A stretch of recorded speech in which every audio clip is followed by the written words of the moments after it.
For Western cultures, particularly in Western Christian churches, January 6th is often a celebratory day. It's known as Epiphany, among other names, and it has many different meanings. It can also denote the last day of Christmas as the 12th day.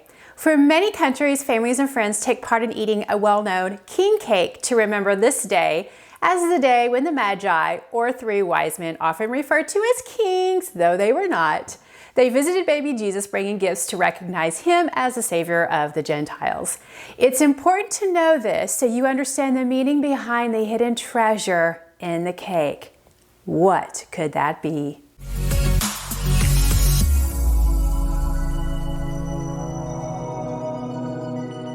With king cake being a part of many Western Christian cultures, I wanted to share the Spanish version.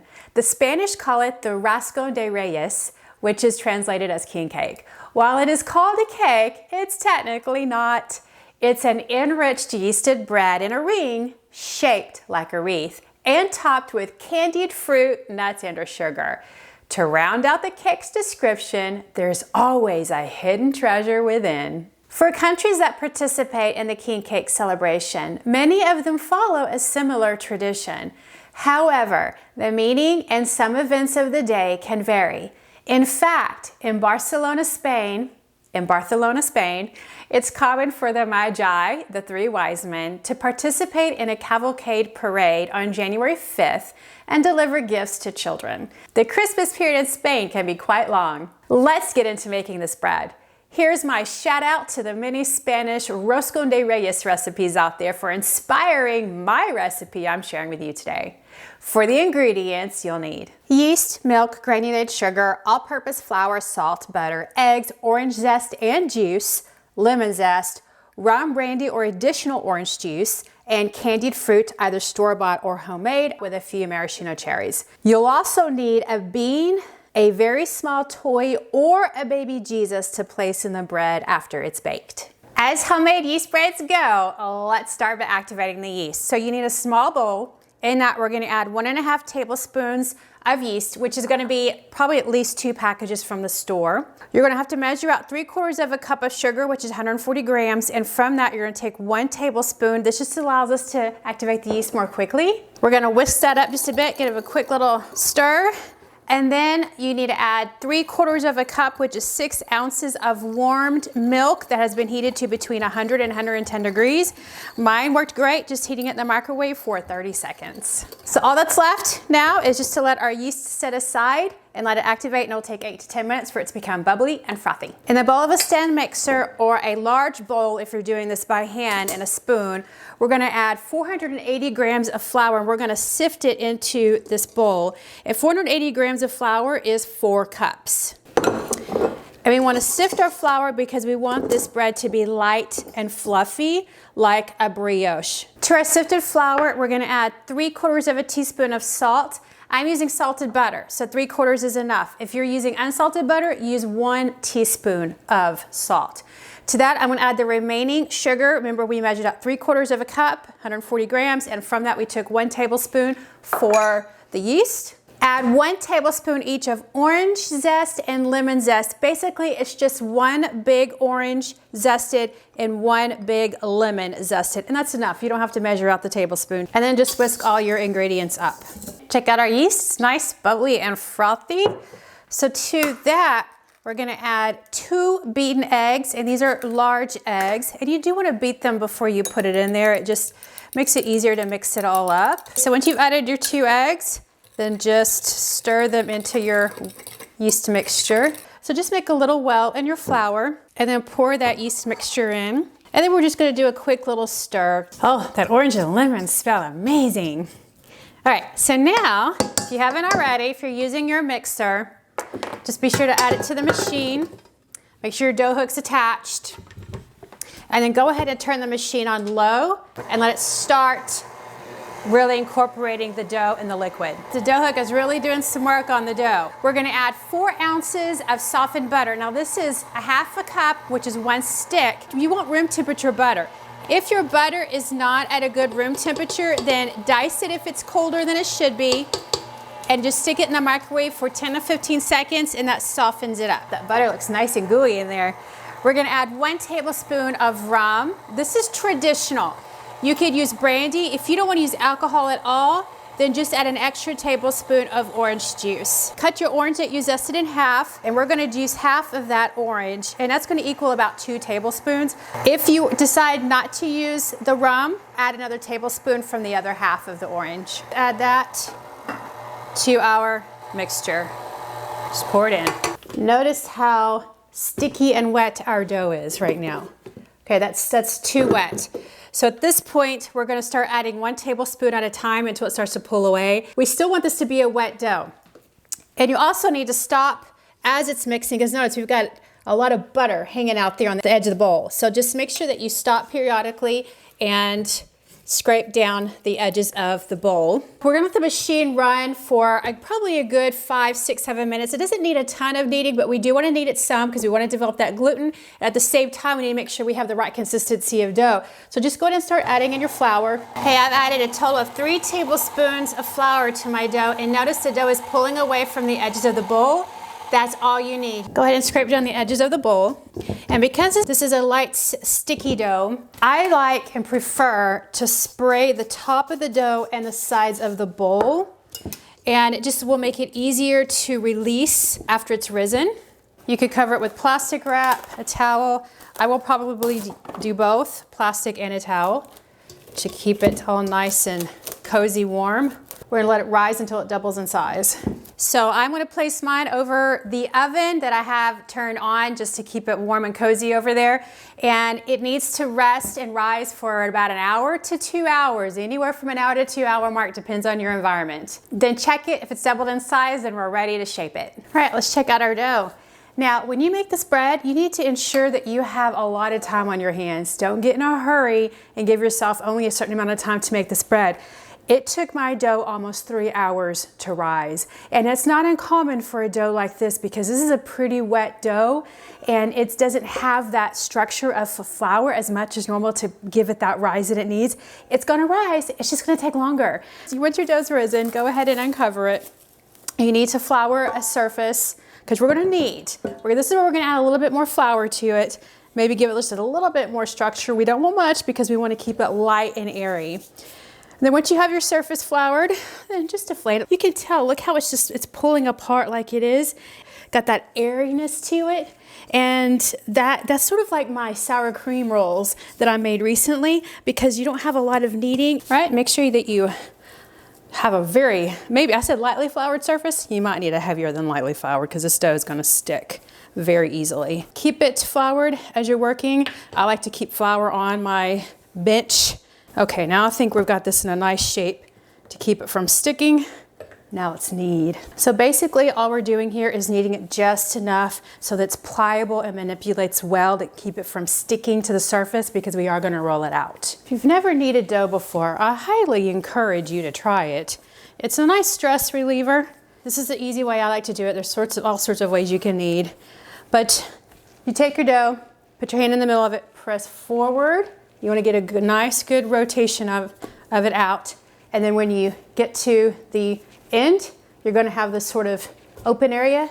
Just close it up, rotate it towards you so you've got this fold towards you.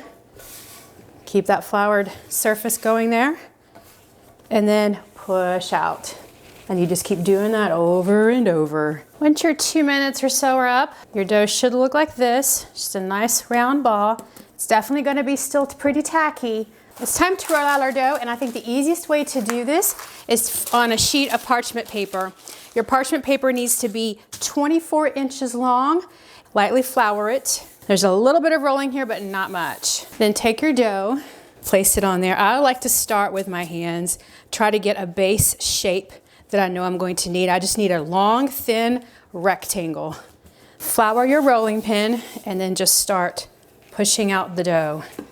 And we're focusing on length here, not width. And since this dough is sticky, keep that rolling pin floured. All right, we're there. It's 24 by 6. Okay, at this point, you're gonna start at one long end, and like a cinnamon roll, we're just going to roll it up. Try to roll it tight.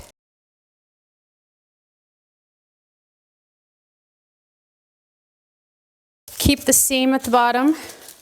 underneath it.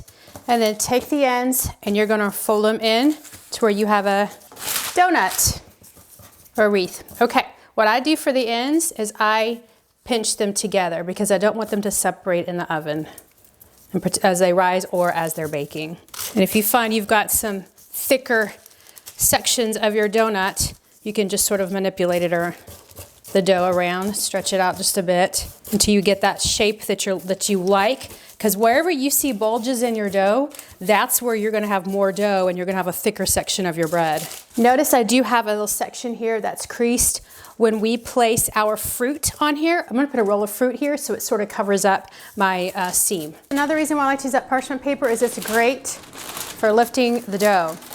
You're gonna need a baking sheet. I'm just gonna use a round one. Mine's gonna cover this baking sheet and it's gonna hang out over it just slightly, but this is an okay size, and this is a 12-inch round cookie sheet or pizza pan. Just carefully lift it up and put it on your baking sheet and center it, and then you can trim off any extra overhang.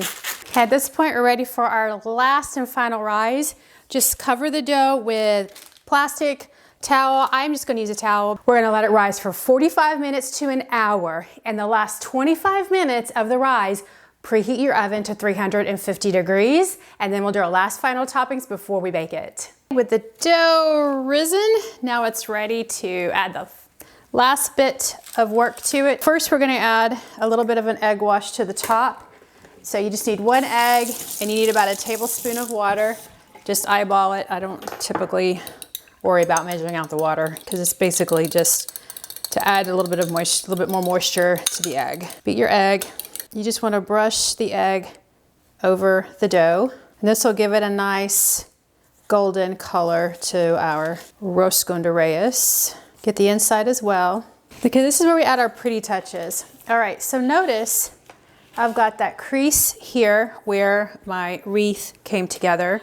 And I'm gonna add some candied fruit that I actually made last night. I'll have the recipe in my blog down below, a link to the recipe for the bread, but then I also have a short recipe for how to do your own candied fruit. I didn't find the fruit in the store like I wanted it. You can buy the little pieces in the store, but I couldn't find the whole thing. So I wanted to have whole slices. It's beautiful for this bread.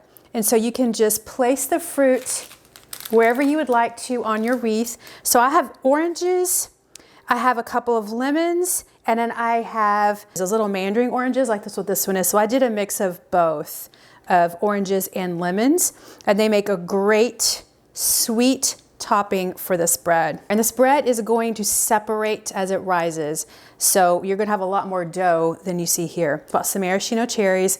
I dried them in with a paper towel, then I'm just gonna place them on my bread somewhere. And actually, let's put them in between the mandarin oranges in the center.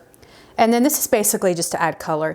You could also, if you wanted to do sugared cranberries, that would be beautiful here. Commonly what's added here, if you wanted to add something else, you could add almond slices. You can also do pearled sugar. This is a very simple loaf, so let's add some color to make it pretty. Roscón de Reyes in the oven on the center rack, preheated to 350 degrees. We're gonna bake for 30 to 40 minutes. 35 usually works well for me, or until the internal temperature reaches 190 degrees. Our Roscón de Reyes is out of the oven. We're gonna let it cool completely. Once it's cooled, we're gonna add our little baby figurine in the bottom of it. So I'm just gonna push it up through the bottom of the bread. So at this point, we wanna add, I had a cherry fall off, but we'll just put that back on. And I noticed that this is a dark color because we did add that egg wash. It's always gonna make it a little bit darker when you add that egg wash. So basically, I am just gonna push this baby through the bottom of my bread. You could just leave it like this, and I'm just gonna sprinkle on some powdered sugar. That's it. Just kind of give it a dusting. I say color. We're gonna add a little bit of white to it. How about that? I guess white's not really color. Just put on a pretty plate. There you have it, our Roscón de Reyes 3 Kings Epiphany cake. Okay, let's cut into this cake. Take a look at the inside. Oh, it's nice and soft. I cut a piece with the baby in it so that Scott can find the prize. Take a look at that. Wow. That looks like it's almost crumbly. It's so soft and layered. And notice the tint of yellow from all of the butter and the egg and the orange. That smells really good. All right, let's give it a taste. Thanks for joining me, Scott. Yeah, you're welcome. We're celebrating Epiphany in Spanish style with the Roscón de Reyes cake. Oh, okay. Go ahead and take a bite. It's actually not cake, it's bread. But be careful, there might be a surprise in the piece that you have. Is that a baby? What? Do you need to add a disclaimer saying no babies were harmed in the making of this bread? No babies were harmed in the making of this bread. You know, I'm glad you found it. Of course, they know that I intentionally cut this piece for you. Oh. This is what would happen if someone were to find it, but you might want to warn them before they take a bite of the cake because they don't want to have a broken tooth from eating the baby. He gets to be king for the day, and if I had a crown, he'd wear it on his head. All right. Congratulations, me. Congratulations. You go ahead and take a bite. What are your thoughts? There's no fluff in this cake. Is it a cake or is it a bread? It's bread. Okay, so it doesn't taste like a cake, like really sweet like a cake, Nope. so that would make sense. It is total bread. It's called a cake, but it's a bread. You can tell that there is some extra sweetness built into the bread itself, but I think the majority of the sweetness is going to come from whatever toppings you put on it. I think what makes it different from a typical like a brioche bread is that we have a little bit of rum, there is some orange juice, and some orange zest. I do taste the orange, yes. Okay. The rum, not so much. It only has 1 tablespoon for this whole bread. Okay. So if you at home are not into using the rum and brandy, it's not going to make much of a difference. So you can use the orange in place of that. And there's quite a bit of orange in there, so it'll just enhance the orange even more. It's a good bread though because it would allow you to add extra flavors to it to enhance the flavoring overall. Absolutely. In addition to the baby or toy on the inside of this cake, you can also add a dried bean, which we didn't do for this cake. There really wasn't a point.